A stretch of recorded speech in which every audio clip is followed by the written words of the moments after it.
Welcome back to another episode of Better Than I Found It, the podcast all things college golf. You're listening to Mike McGraw, the men's golf coach at Baylor University.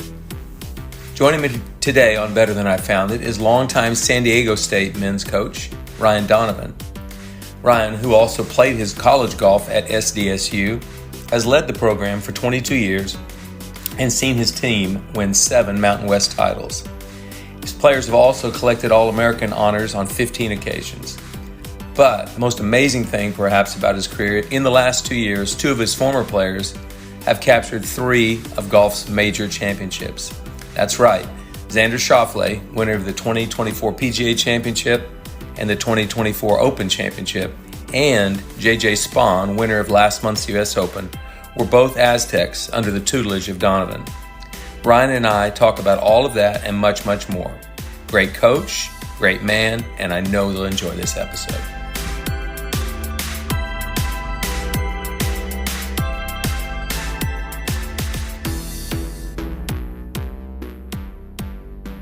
All right, Better Than I Found It faithful. Let's all welcome San Diego State men's golf coach Ryan Donovan to the podcast today. Ryan, it's a pleasure to welcome you to Better Than I Found It. Good morning. Thank you so much for having me. It's been an honor. I've listened to you for a long time now and have known you for many years and always have looked up to you. So to be able to have this time to chat about college golf and helping our student athletes, it's definitely an honor and a privilege. So appreciate the time. Great to have you on. And I know that having coaches on here is a great learning experience for me. It's a great learning experience for young coaches. So I'm kind of excited about what nuggets of wisdom you might throw out there today and some good stories you're going to tell. But, you know, I wasn't in San Diego this past week for the Junior World, but my assistant, Ryan Murphy, was. I'm making the assumption you were, since it's a home game for you. Did you run into Coach Murphy? Have a chance to see him or not? I did. And scary to say, he's an amazing recruiter, and to have him back on our side is intimidating a little bit.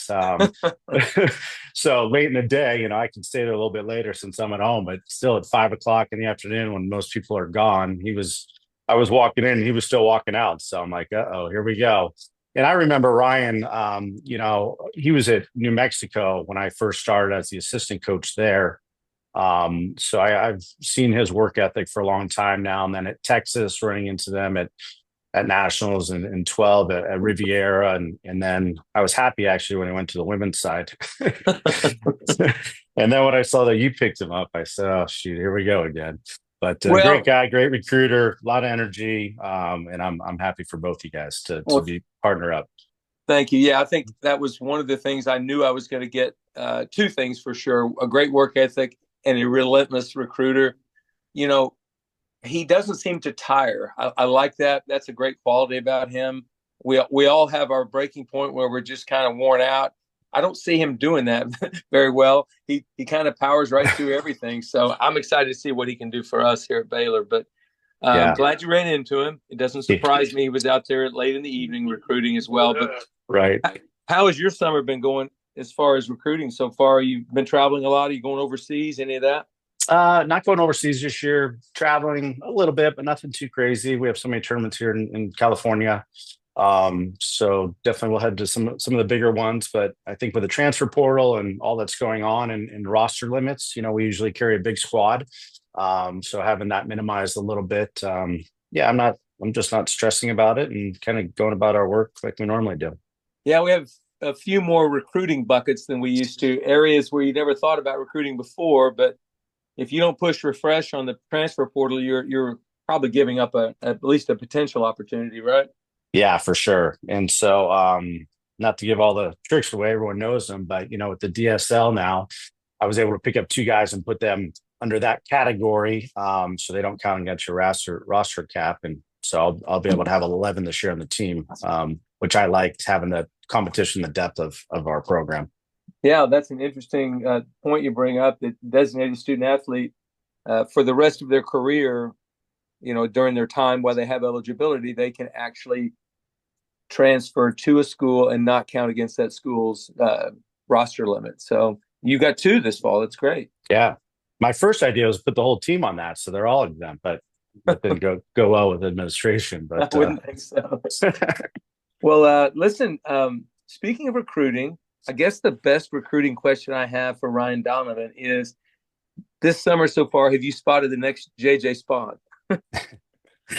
Gosh, we all hope so, right? We're always looking kind of for that niche kid at San Diego State. We always have. That's kind of been our underlining kind of expertise, I want to say, but also a little bit of luck. So yeah, do I want the best kid in the country? I do, but that's not realistic at this point. And so I don't waste my time on that, to be honest. I look for a kid that's a little bit under the radar, somebody that I think can grow, somebody that might be play with a little edge on their, chip on their shoulder, I like to say, just because maybe they didn't get recruited by, the big name school that they wanted to go to. But I want a guy that wants to come in and get better and kind of work hard and blue collar and think team first and really not about themselves. So those are the guys I look for. And yeah, we've had some fortune to turn some good guys into, champions. But that's been our kind of motto. Yeah, you really have. And I mentioned JJ obviously in tongue in cheek, did you get the next JJ Spawn? Because you probably didn't know he was going to win a US Open one day when you got him, but you knew there were some special things about him, which I will ask you about here in a minute. But let's talk about that US Open. You're within a month of it happening. The last month it happened in June. Tell me all about it. Were you able to go up there? Did you talk to him during the week, after the week, before the week? Any of that? Just tell me about that US Open. I watched it on TV. Pretty dramatic. Yeah. So I was going to go because Justin Hastings just graduated from us and he got the exemption from the Latin America. And then it was just logistically going to be kind of a long week. And my dad grew up in Pittsburgh and I went to the 94 Open when Palmer walked up the last hole there. And so there's a lot of special memories. So I had my parents come visit, and since it was Father's Day and kind of the same thing, I woke up super early because I wanted to see how the course was playing. And JJ got off to a rough start. He was, I want to say, hit the pin on two and had a couple bad breaks. And I think it was a blessing in disguise when that rain delay came through because that gave him, about an hour to kind of reset. I think he was 4 or 5 over through 6 holes and trending in the wrong direction, especially at a US Open. And so I was enjoying it with my parents. My dad and I have a great golf history. And so we were just kind of enjoying it. And next thing you know, we're barbecuing and not paying a whole lot of attention. and then, my phone kind of starts blowing up a little bit. And I'm like, wow, this is kind of getting real here coming down this, down the stretch. And I think JJ made a birdie on 12 and 14 and a couple of the other guys were, hitting in the rough and starting to go sideways. So it got really, really interesting. And I knew if he could pull off that shot on number 1 to 16, I thought the par 3 was important to hit that green. And then obviously 17, the drivable par 4, hitting probably the best drive of his life and then hitting the fairway on 18.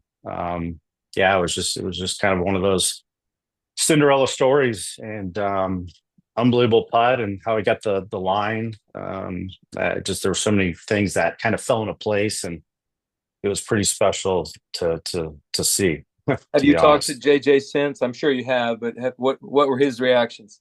Yeah, so kind of an interesting story. But you know Johnny Kiefer, one of your players, yep. Johnny Gonzalez from San Diego, who was kind of worked with him.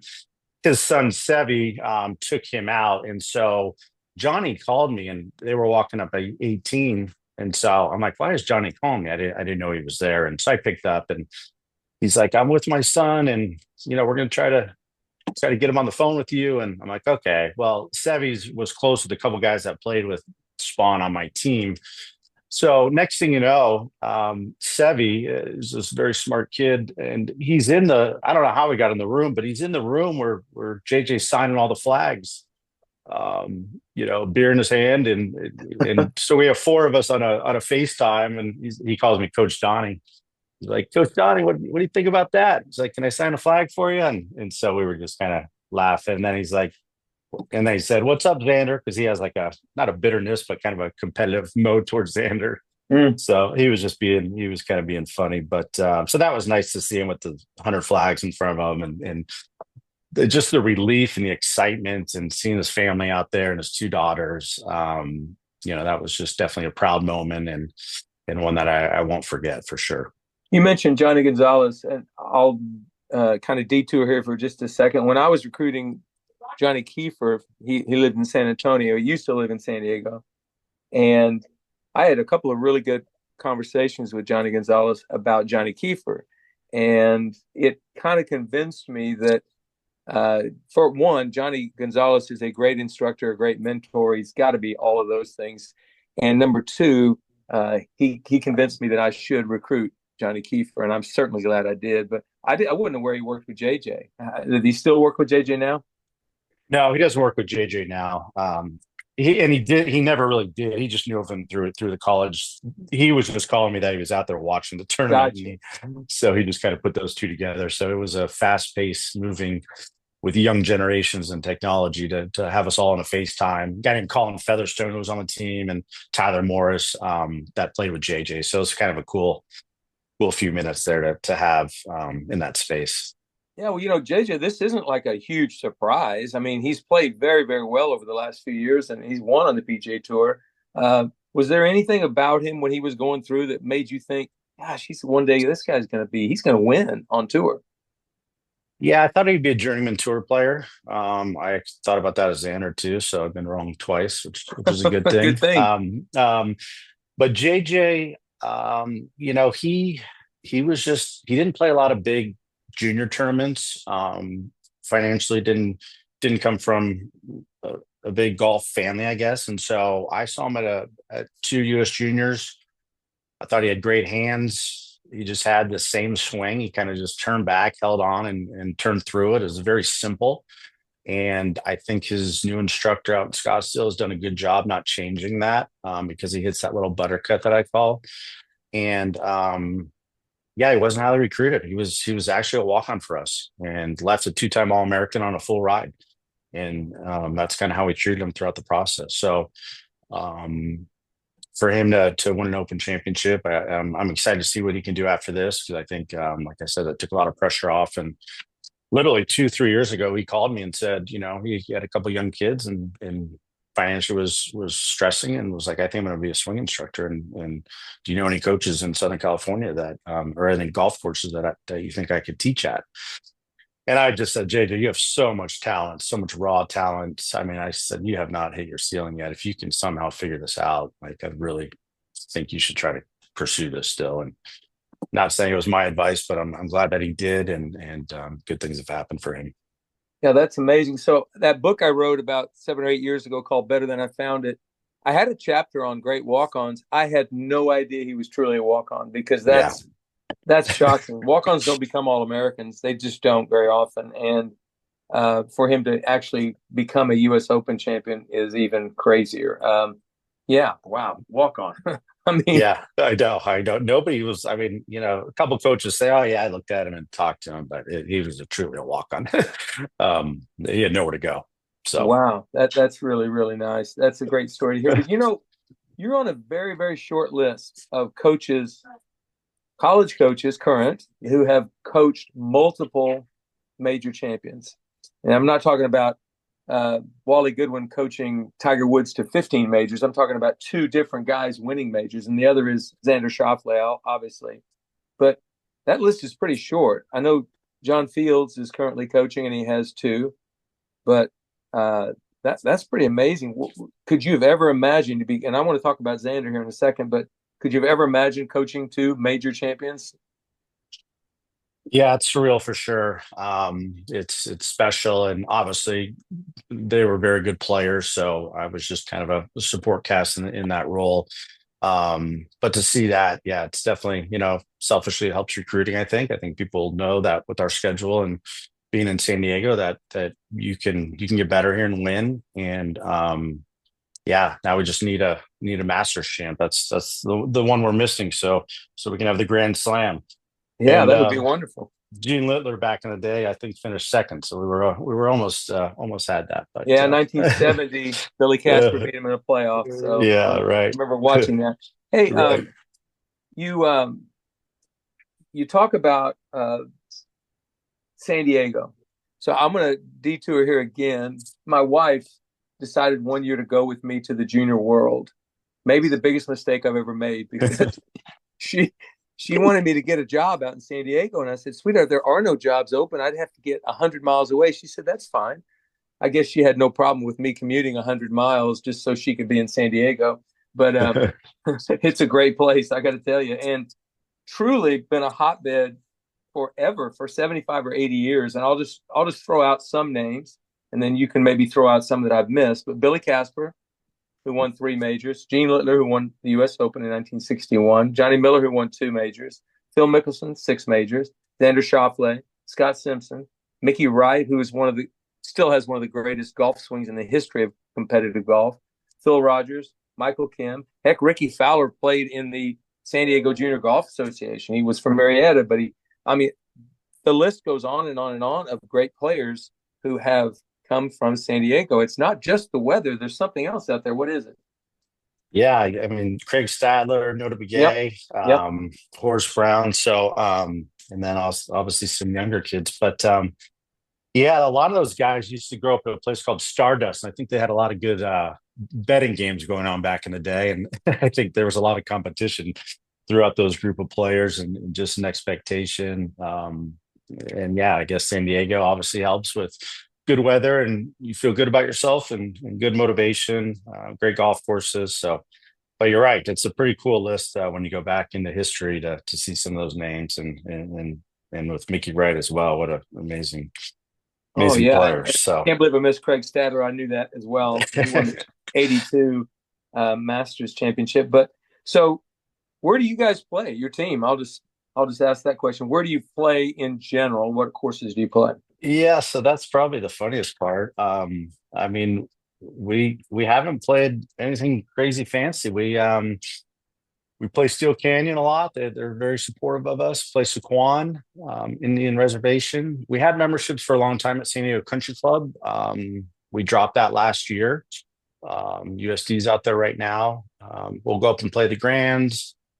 So we jump around. I mean, we have a public driving range, Stadium Golf Center that's open from 7 in the morning till 10 at night. We have a little par 3 course through Pro Kids that we play a lot.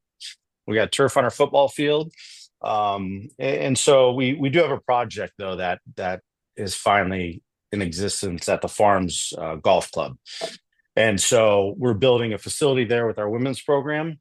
And it's a $20 million project that we kind of latched onto on the back end. It's a $3 million project for us. We've raised 2.85 right now, just for you listeners out there. Still continue to fundraise. But the project has started. And so they're redoing the whole golf course. It's a Pete Dye design through Tim Liddy, who's kind of doing the redesign there. And then Mike Angus, who kind of is a short game genius, is doing our short game facility out there. So we met last week. The green's been built. It's an exciting 20-year project that we signed with them. And I think that's going to be a game changer for us, just because we really haven't had a home here in San Diego. And so we're going to really showcase this, and hopefully get a regional here in the next couple of years. And it's going to be one of the best golf courses in Southern California. We played it last year when we were out there for the national championship. We went over and played the Farms. I was very impressed. Great place. I wasn't aware you were getting ready to build a facility out there. That's great.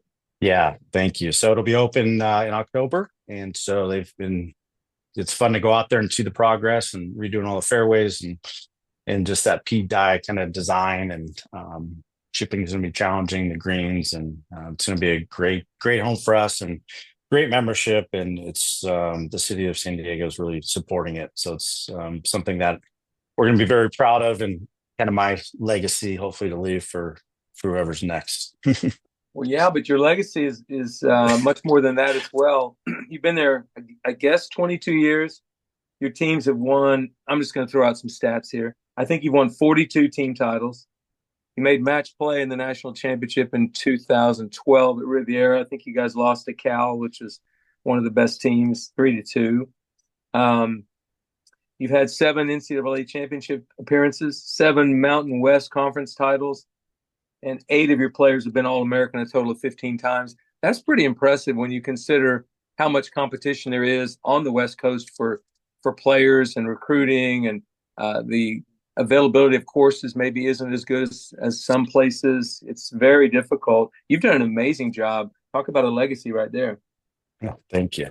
I appreciate that. So it's been my passion. I love San Diego State. You know, I played here, had the opportunity to play here. I was an okay average player, but I was literally parking cars and caddying in Arizona. Tim Mickelson was the assistant, got the head job at USD, and they asked if I was interested in coaching, and it was not a lot of money at that time, and I was making more money parking cars and caddying.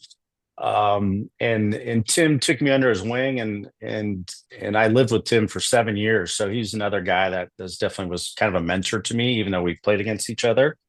But he was the guy just was always working. So if I was sitting on the couch watching the ball game, I felt like I had to get up and do something. So he was a good motivator for me and a good competitor. And I was there 6 months maybe, and the head coach left to invest. He was a business guy to invest in the company, and so I'm coaching guys that I actually that I played with, that I had some beers with, that I knew that they had stories on me, I had on them. And so I think it was another blessing in disguise, where I just had to grow up really quickly at an early age, and separate the two out.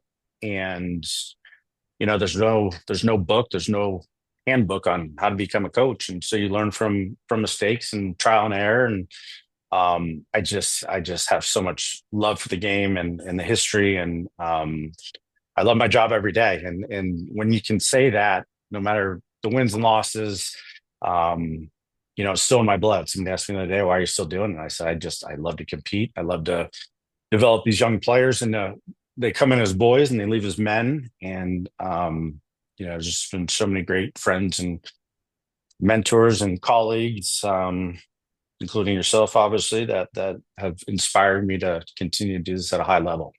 Talk about thank you for that, by the way, but talk about being the coach at your alma mater. I ask Alan Bratton about that every once in a while, and he at Oklahoma State, and he talks about how, every once in a while he gets emotional talking about it, because, your legacy as a player is one thing, but to come back and continue that on as a coach, what does that mean to you?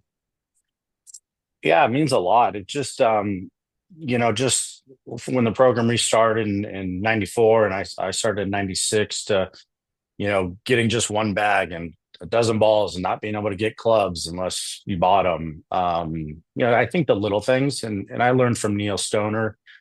He always told me, he's like, don't worry about the big picture stuff. Like, worry about getting players. You got to recruit. And you have to get players, and players will develop into a better schedule, facilities, which was taking a long time, but more support of the golf brands and the community. So I think just appreciating how it began and seeing where it is now, and still maybe not getting to that level of the private jets and all the extras, I think has kind of humbled me and kept me just in a spot where I'm just kind of secure in my own skin and know that we can win with not having everything.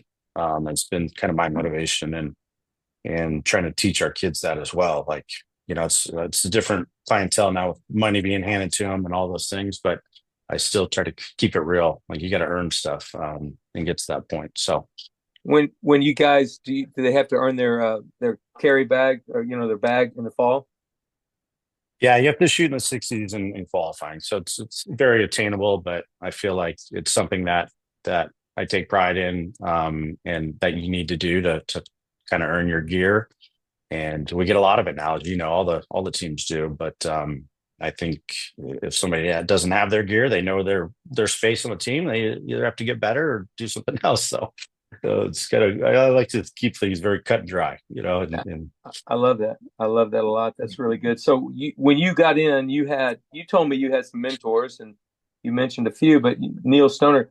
So who was the best coaching mentor you had, and what was the best thing you learned from him, like, that you can remember? Yeah, I mean, Neil obviously was great. He was an AD at Illinois and at Cal State Fullerton, and he was a good fundraiser, good recruiter, basketball coach. So he had that kind of demeanor.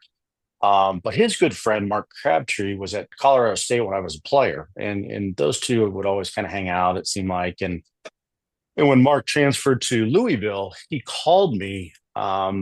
It a few years in and said, called me on my office line, which was kind of rare. I don't think he even used a cell phone, but he said, Ryan, why haven't you won a conference championship? And it kind of took me a second, kind of threw me off. And I just said, well, I never thought about it. We're always qualified through regionals just based on our year. And, we were more focusing on that. And I just didn't think it was a big deal. And he said, Ryan, winning the conference championship is the most important tournament you play in all year. And I said, really? And he said, you can go to nationals and finish 15th or 20th or 10th, and you're not a champion, but your community will support, embrace a Mountain West Conference championship. Your players will have a ring for life, a memory that they'll tell those stories to their grandkids and their family and friends. And your AD takes credit for it, your university. And he said, it's something that you should really take pride in. And so I thought about it a lot and started talking about it more with the team and trying to figure out new ideas and ways to make it a big deal. And that next year we lost to TCU in a playoff. Bill Monago is a heck of a coach and kind of sat back and didn't do anything. I remember him laying down almost watching his players just beat us up. And I was like, wow, okay. And so that kind of drove me and since then we've won 7, we've won 4 in a row. And there was a time where, I brought in the ring company and a month before, and I had everyone trying the rings. And I said, what's your ring size? Because we're going to manifest this and we're winning a conference championship. And so we've bought into that, and that's been something special for us. And I think probably the best memory of winning, obviously, was that first one was pretty cool. But a couple of years ago, we were at Tucson National, where we qualified to go when JJ was on the team, and when we made it to match play at Riviera that year.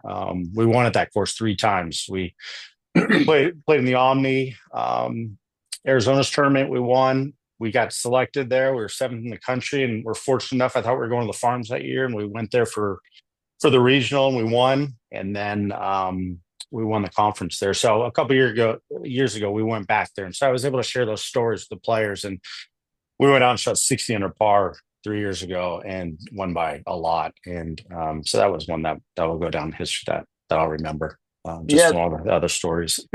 There's been very few teams ever shoot 60 under par for a tournament. That's pretty rare. I think 3 or 4 times it's happened, maybe in the history of college golf. So I'd say that's a good memory. So for sure. But anyway, so Mark Crabtree was great. A couple other guys, just which is funny. Jim Ahern, who's the rep for Titleist, they wanted me to go over to Europe and European Boys Championship when I was young, and Fred Warren was there from ETSU, and Randy Line and JT Higgins. There was only us 4 or 5 at that time, and I learned then what these guys did and what it took to really get good players. They were waking me up at 5 a.m. I thought it'd be done at 3 or 4 and could go check out the town I was in and whatnot. And we were leaving there at 7, 8 at night, and I was like, okay, this is what you guys do, the top programs, obviously what you do as well, but this is what it takes. And so that was kind of a nice learning curve when I was young, thinking that I was going to be able to go have an early dinner and go to the pub and just relax. And they said, no, this isn't how it is if you don't want to get really good. So I think that helped me with some of those early names that you can relate to. Iron sharpens iron, right? Yeah, right. Yeah. So if you could point to one thing that, because you've been very successful there, I mean, hugely successful, and you don't look like you're slowing down anytime soon.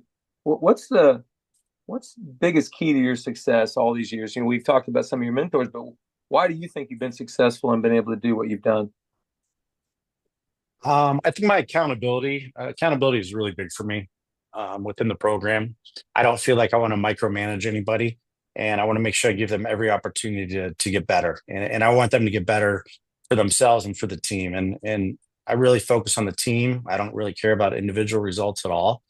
And so I think, we really try to play hard as a team. And obviously if somebody plays well for themselves, it helps the team. But I think we have the mindset that team is first, and I really don't care about individual accolades. And like I said, it's just a place that you have to be self-motivated to come here. I want guys that want to be on tour when they come here. I know that changes throughout their career. Sometimes you fall in love or find another hobby that you want to do more, but I want guys that want to get better for themselves and for San Diego State University and not so much for myself. And just keep them accountable every day. If they make bad decisions, to learn from those and talk about it and not judge people. And I kind of have rules for each player individually, even though I'm not an individual guy. I don't think set rules are something that I'm fond of. So I let guys make mistakes, and they're still young and learning. And I think that's good about life. So I think just I've been very consistent, I think more than anything. And then on the golf side, I think qualifying, we've qualified. I copy that from Coach Knight at UNLV. We qualify for every tournament, low 2 spots and 3 picks. And so I tell that in the recruiting process that it's up to you to put up the numbers. I love all you guys, and I'm going to treat y'all all the same. We're all on the same team, but at the same time, the best players are going to play. And so it comes down to numbers, and the guys know who the best team is or who the guys should be playing. So that's kind of a world circle there. But I think just consistency. No, and I love you. You talked about accountability, but bringing a word like that to life, that's the real challenge. How do you bring accountability to life? Not just a word or a sign in a locker room or something like that. How do we make that come to life? The word itself. So I think just ownership of your decisions that you make. I've always learned that, we're, as an athlete, student athlete in any sport, we're kind of in a fishbowl in our community. And if something strays or you make a bad decision or do something that you shouldn't, that, we talk about it and discipline in the areas that we're supposed to discipline in. But I think communicating about those situations just help them making better decisions, throughout their life. And as they get older and turn into men and husbands and be better dads and all those things. So I think that's important to me. And I'm okay when a guy makes mistakes. I think it's a learning opportunity for me. And like I said, I don't judge people. Everyone's had something happen or an issue or whatever. And that's life in general. So I think we take it off the golf course and treat it that way and have hard conversations, but real conversations, one-on-one conversations that at the end of the day, I'm developing and teaching these players more than just, wins and losses. So that's definitely important for my system and coaching style. Yeah, pardon me. I love that. And it's been very successful for you. And even this past season, you guys had 6 top 3 finishes, including 3 wins. You guys won San Diego Lambton Classic, Western Intercollegiate, which is great. That's a tough field usually. And then the Mountain West Conference for the 4th consecutive year. But part of that great team performance that you've had this year again was partly due to an individual, and he's not the only guy that played the rounds for you, but Justin Hastings, you just mentioned him earlier, had like an all-time season. I think he had one of the lowest scoring averages you've had ever for a season, maybe his career scoring average, maybe about the best. He was an honorable mention All-American. Did he win the Mountain West? Is that correct? He did, yeah. Yeah, and then so he gets into the U.S. Open. He was a low amateur in the U.S. Open, and you may not know this, but that's only happened 3 times in the history of the U.S. Open where the champion and the low amateur came from the same university. Did you know that? I did. I knew it was a pretty small number for sure. I didn't know exactly what number that was at. But, it was 1999. Payne Stewart was the champion. Hank Keeney was a low am. They're both from SMU, although they weren't coached by the same player. 2015, Spieth and Hosler were the 2 players from Texas, both coached by John Fields. And then this year, J.J. Spawn and Justin Hastings. So and Justin is, I guess, embarking upon a professional career now. I know he's got to be excited about that. But talk about where he was from, how you got him, and then his development as a player. Yeah, just a solid human being. He's going to be one that we're going to be talking about for years to come. But he's from the Cayman Islands. As I mentioned, there's one 9-hole course and then an 18-hole course there. But didn't come from an amazing golf background. Again, was fairly average. Not very good as freshman year, and he'll be the first to admit that. But my assistant, who's Evan Emmerich, was a great assistant for me for a long time. He's over at USD now, but he was over in Europe and watched him play. And then he played some in the States. His parents are from Canada, moved to the Cayman Islands when he was young. And he just mentally, I mean, he worked on his mental game all 4 years. And that was the difference. He was our captain. He was our leader. He would tell me the things within the team that I only knew about that they didn't know how I knew. But he also, like I said, would keep guys accountable and the work ethic and he was a sponge. He learned from everybody and just a mentally tough kid that believed in himself and believed in the work that he did and yeah, just an amazing year to watch and to see him develop. And again, a team guy. I mean, I went out just to the practice rounds to Masters, but he invited half the team out to watch him and be supportive of that role. He missed the cut. He got into Puerto Rico. He missed the cut, and I just told him, "Hey, you're going to miss our home tournament.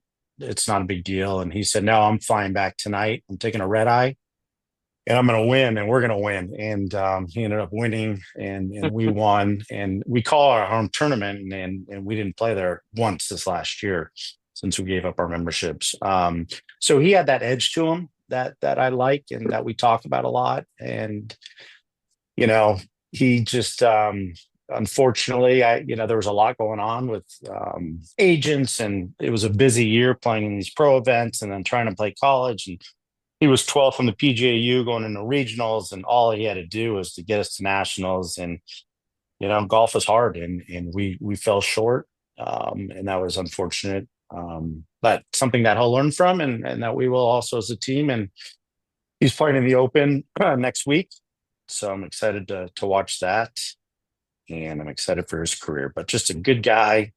He still keeps in touch quite frequently with all the players and coaching staff, and just a humble guy, but he's somebody that's very hungry, and I'm excited to see his success. Well, you've mentioned team a couple of times, and that's one of the biggest challenges we coaches have is getting individuals to buy into team. What do you think? Why do you think he was able to do that? Not all kids can do that, especially elite players. How was he able to do that? I think because when he came in, he wasn't that strong of a player, so he was learning from other players on the team. And I think we talk about just so much that it just kind of, by the fourth year, he's exhausted from hearing it from me. That he just said, I want to be successful, and I know I need a team behind me to help me reach my own individual goals. So I think that's why he really had everyone buy in at whatever he was doing. They were kind of all following down his path. And the days where someone might want to wake up early and go practice, he was doing those things. And like I said, he left the pro tournaments and would come back and play our college tournaments. And I said, "Oh, you don't need to play the practice round. You've seen the course." And he was the first one at the golf course. So, you always look at elite players, like somebody that you've coached, and they do something a little bit different, a little bit more. And I think when players ask, "Oh, what did that guy do so special?" It's not that they have anything special, the magic pill. It's like they just do more. And then they have a self-belief system about them. I mean, Xander Schauffele his last year took all night classes, would still show up for workouts in the morning, practice on his own in the morning, and then show up wherever we were qualifying in the afternoon, and then go to night class. And so I don't think it's something that anybody can't do. It's just a lot of people don't like to do those things. And yeah, discipline hurts. It costs a lot to be disciplined. It's hard, but it's sometimes it's as simple as that too. But it's a trait that unfortunately not a lot of people have. Yeah, you look for it when you're recruiting. You desperately look for it if you can find it, and it's out there. It's still out there. So. Yep. Yes. Well, tell me this: sure. How many returners do you have off this year's team for next fall? So with our starting, we have 5 out of 6 basically starters returning. Justin obviously will be big shoes to fill, but got a great group of guys. Our chemistry the last couple of years, that's something that I think that's overlooked. And even when I first started coaching, I overlooked the chemistry of a team. But we've taken pride in that through academics as much as the program itself. But the guys are excited. They push each other, but then they want to beat each other bad when we're qualifying. So But I have a guy, Harry Takas, who's from Australia, who was a freshman for us last year. He really followed Justin and listened to Justin. He was kind of a wild card, and he's kind of a wild, crazy kid, which I love. But he really mellowed out this spring. He just won the Singapore Am yesterday, and he's got 2,400 and won by 12 shots. And so with him coming back, I think he'll be able to step right into the role that we need. We have a couple local kids from San Diego that I'm excited about. We have a couple kids from Thailand that we've recruited pretty heavily through. That's returning. So yeah, it's going to be a good group of guys, and like I said, we'll have an expectation that we'll keep them accountable for, and yeah, see what happens. Well, tell me about the fall schedule then. So we're changing up a little bit. We're only going to play 3 this fall, and I looked at a lot of the top teams and what they do, and that's one thing that I've been missing, to be honest, is qualify. I've been every regional except 1 year since I've been there, but nationals has been something that we've fallen short on. So we're going to go a little bit heavier in the spring this year. But we're going to Sahali to start the year off. Washington is hosting that. Then Utah is hosting a new tournament at I think it's called Woolhall Golf Club. It's supposed to be something pretty high end and another good field. And then we're going to Erin Hills, which is something that's off my radar. But my assistant Josh Gliggy played for JT Higgins at A&M, and a really good player, and has been there multiple times, and thought that'd be a good challenging test for us and to kind of get us out of our comfort zone a little bit. So play a different grass. You can play that northern grass, maybe some bent up there would be nice. Right. And that's sometimes I think what we need, because we get comfortable on the West Coast, and then we get shipped to Florida, or the last 6 years we've been shipped to the East Coast for a regional, and I think that's something we have to pay attention to. You need to host. They wouldn't ship you if you hosted. That's why I'm trying to host at the farms here, and hopefully 28. So yeah, but yeah, so excited for the season. We have a great schedule where it's all relationships, and I think being around the business long enough and building that respect. But I think playing a hard schedule is important. And I don't worry about the 500. If we don't make the 500, we're not good enough anyway. So I'd rather play a hard schedule and give our kids the opportunity for the PGA now. That's important for recruiting. So they have that opportunity to have the chance at least to make that next step into the pro life when they're done here. I wonder how many coaches have adopted that attitude, because from day one, I never worried about a 500 rule, and it's bitten me twice, but I never worried about it. If we can't make the 500, I don't care how tough or easy our schedule was, we're probably not good enough to play at nationals, but I would rather miss the 500 playing a tough schedule than miss the 500 playing a fairly easy or average schedule. And I just think if you give your kids a chance to play against better players, they figure some of them will figure it out. Yeah, 100%. I've always looked up to you and all the top programs and coaches, and I've followed that closely. And you seem to have that right attitude, and I've kind of taken that from you, because you're right. I feel like if we're not at that level, and if we don't get a chance to play against those teams now, how are we going to face them in a national championship trying to win? So now when we see big name schools, it's like, oh, hey, they know all the guys on the team, and it's just a different color bag and a different logo. But that's something that I've definitely adopted, and I take pride in that for sure. Well, Ryan, listen, I appreciate you taking an hour to spend with me to talk about college golf. I want to say congratulations again on both J.J. Spahn and Xander Schauffele last year, and then Justin Hastings. That's amazing as well. You've done a great job mentoring and bringing along great young players, and I think it's great to get to see you on fairways. I don't get to see you often enough, but thanks for joining me today.